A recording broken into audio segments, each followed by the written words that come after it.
Koneksi antar materi dibuat oleh Muhammad Irfan Faris dengan pengajar praktik yaitu Bapak Zuhari SPDMA dan fasilitator Ibu Safrina SPD MPD. Peran dalam menciptakan budaya positif di sekolah. Ya, ini tugasnya yang ada di LMS. Yang pertama, menerapkan konsep inti dari modul, kemudian merefleksikan pemahaman modul mengenai budaya positif, perubahan apa yang terjadi setelah mempelajari modul, dan pengalaman seperti apa yang pernah terjadi sebelum mempelajari modul. Yang pertama, peran dalam menciptakan budaya positif di sekolah. Ya, jadi materi dalam modul itu yang pertama adalah budaya positif, disiplin positif, motivasi perilaku manusia yang berkaitan dengan hukuman dan penghargaan, kemudian posisi kontrol, restitusi, keyakinan sekolah atau kelas, kemudian segitiga restitusi. Dalam menciptakan budaya positif itu kita tidak bisa sendirian ya, perlu adanya dukungan dari semua pihak, dari tendik, dari siswa, orang tua, dan lain sebagainya.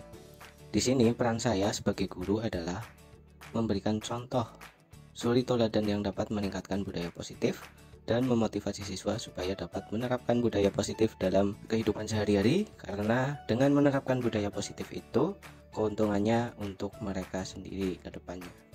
Kemudian di kelas saya akan membuat keyakinan dan kesepakatan kelas terlebih dahulu, karena di sini untuk bisa melakukan yang ada pada konsep modul ini, yaitu posisi kontrol dan segitiga restitusi, kita harus menyepakati terlebih dahulu sebelum melakukan kegiatan di kelas.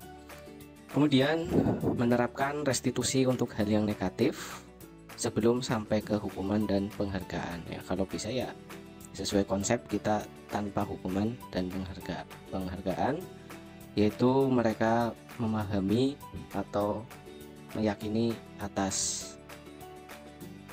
keyakinan diri mereka sendiri yang muncul dari dalam hati mereka. Kemudian keterkaitan antar konsep, yaitu yang pertama filosofi KHD, kemudian terkait dengan nilai dan peran, kemudian terkait lagi dengan visi guru penggerak, yang mana nanti dari ketiganya itu mendukung budaya positif. Berikut penjelasannya. Filosofi pendidikan menurut KHD, pendidikan adalah pembudayaan buah budi manusia terhadap dua kekuatan yang selalu mengelilingi hidup manusia, yaitu kodrat alam dan kodrat zaman. Ya, untuk menumbuhkan budi tersebut diperlukan tindakan yang tidak sederhana. Ya, jadi banyak sekali variabelnya, diantaranya yaitu melibatkan pendidik dan siswa. Pendidik harus memfasilitasi siswa dengan konsep ingar sosung tulodo. Ya. Jadi kita sebelum memberikan wejangan-wejangan positif, kita harus sudah melakukan hal yang kita sampaikan terlebih dahulu. Ing Madyangon Karso, kemudian yang terakhir Tuturi Handayani. Guru harus memiliki nilai-nilai yang dibutuhkan, antara lain guru itu harus memiliki nilai berpihak pada murid, reflektif, inovatif, kolaboratif, dan mandiri sebagai bekal dalam mendampingi atau memfasilitasi siswa. Implementasi budaya positif memerlukan keterlibatan semua warga sekolah. Maka dari itu, guru yang telah memiliki nilai-nilai guru penggerak selanjutnya harus berperan untuk menjadi coach bagi guru yang lain. Jadi di sini setelah saya memahami konsep yang saya pelajari di pendidikan guru penggerak ini, saya harus menyampaikan juga ke rekan guru yang lain, karena beratnya tugas ini yang tidak bisa dilaksanakan sendiri, supaya guru dapat berkolaborasi. Jadi nanti kita berkolaborasi ya, karena peran guru itu salah satunya berkolaborasi dan menggerakkan komunitas praktisi, sehingga semua pendidik mampu menjadi pemimpin pembelajaran yang mewujudkan kepemimpinan pada murid. Setelah pendidik memahami peran mereka, maka diperlukan visi yang sejalan dengan pemikiran KHD yang telah disepakati bersama sebagai indikator capaian di masa depan. Jadi setelah nilai-nilai ada pada diri saya, kemudian saya sampaikan ke rekan guru yang lain, kemudian kita dengan stakeholder menyepakati visi yang sejalan dengan pemikiran KHD. Untuk apa? Untuk panduan dalam melakukan kegiatan. Kemudian memulai pencapaian visi dengan langkah menciptakan budaya positif dengan pendekatan disiplin positif. Apa itu disiplin positif? Disiplin positif adalah sebuah pendekatan yang dirancang untuk mengembangkan murid menjadi pribadi dan anggota komunitas yang bertanggung jawab, penuh hormat, dan kritis. Disiplin positif bertujuan untuk bekerja sama dengan murid dan tidak menentang mereka. Penekanannya adalah membangun kekuatan peserta didik daripada mengkritik kelemahan mereka dan menggunakan penguatan positif untuk mempromosikan perilaku yang baik. Pendekatan ini secara aktif mempromosikan partisipasi anak, penyelesaian masalah, dan di saat yang bersamaan juga mendorong orang dewasa dalam hal mendidik untuk menjadi panutan positif bagi anak-anak muda dalam perjalanan tumbuh kembang mereka. Oleh karena itu, diperlukan guru yang mampu menempati posisi sebagai manajer, ya, karena posisi kontrol yang terbaik adalah manajer. Ketika guru sudah menjadi posisi manajer, itu lebih mudah dalam menerapkan budaya positif di sekolah. Refleksi pemahaman modul 1.2 yang pertama, disiplin positif. Disiplin positif itu adalah pendekatan untuk menerapkan disiplin dalam diri anak atau murid tanpa hukuman dan imbalan. Jadi penekanan kedisiplinannya itu terkait dengan keyakinan mereka di masa depan, yang mana supaya keyakinan tersebut tercapai dan itu timbulnya dari dalam diri anak sendiri. Kemudian teori kontrol. Dalam teori ini menjelaskan miskonsepsi kita sebagai guru dapat mengontrol siswa dengan aturan ataupun tindakan yang kita lakukan. Biasanya kita menganggap bahwa oh ini saya sudah mengontrol siswa sehingga siswa menjadi begini. Oh saya sudah membujuk siswa sehingga siswa mau melakukan ini. Oh saya sudah mengkritik siswa sehingga siswa tidak mengulangi perbuatannya. Oh saya sudah memaksa siswa sehingga siswa mau melakukan apa yang ada pada peraturan sekolah. Nah, biasanya anggapan kita sebagai guru seperti itu. Pada kenyataannya, murid itu melakukan apa yang kita arahkan itu karena murid memiliki keinginan atau memilih untuk mengizinkan dirinya untuk dikontrol. Jadi kalau muridnya tidak mengizinkan, ya kita nggak akan bisa melakukan hal-hal tersebut di atas. Kemudian teori motivasi, hukuman dan penghargaan. Teori ini menjelaskan bahwa seseorang melakukan aktivitas karena adanya dorongan. Dorongannya itu bisa berupa takut dengan hukuman ataupun mengharapkan imbalan.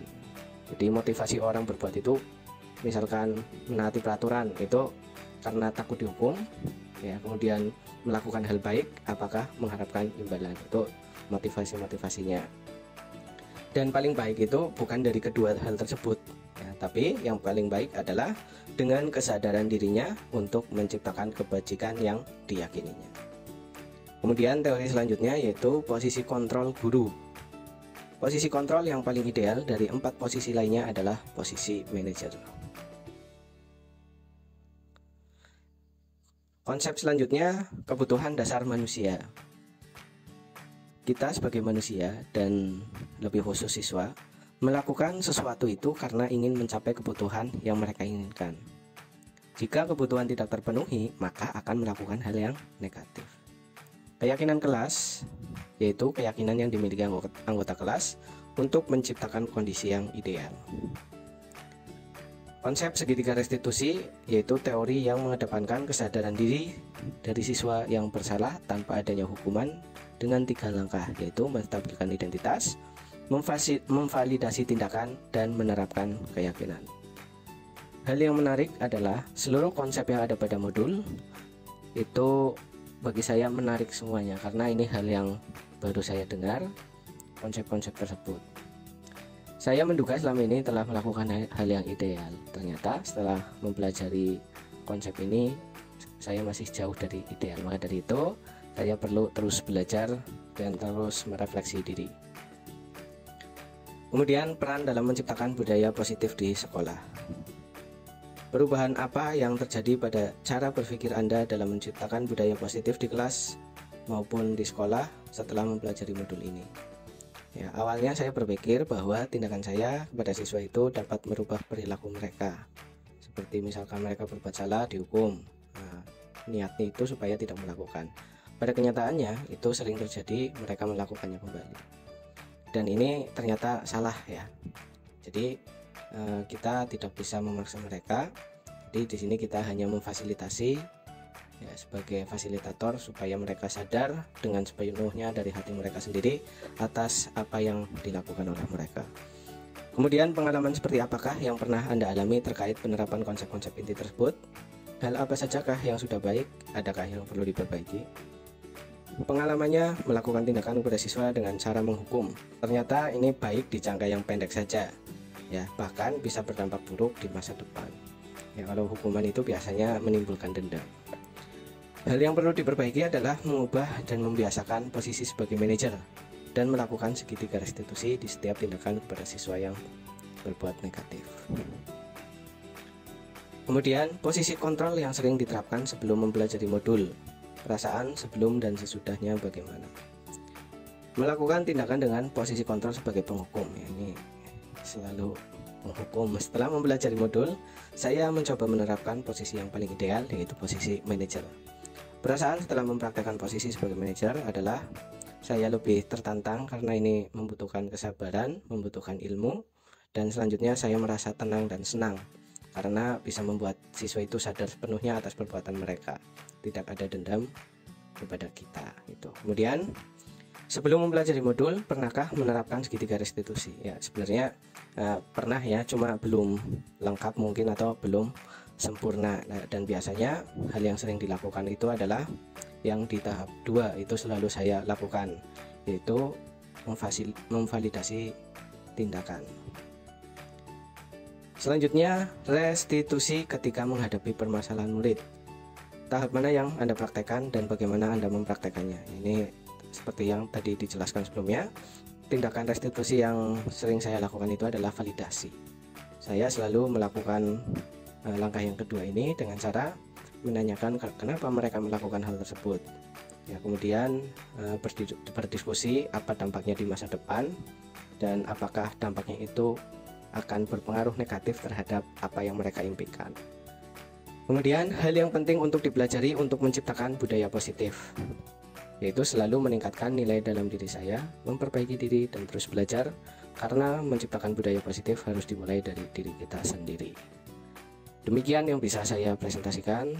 Terima kasih. Assalamualaikum warahmatullahi wabarakatuh.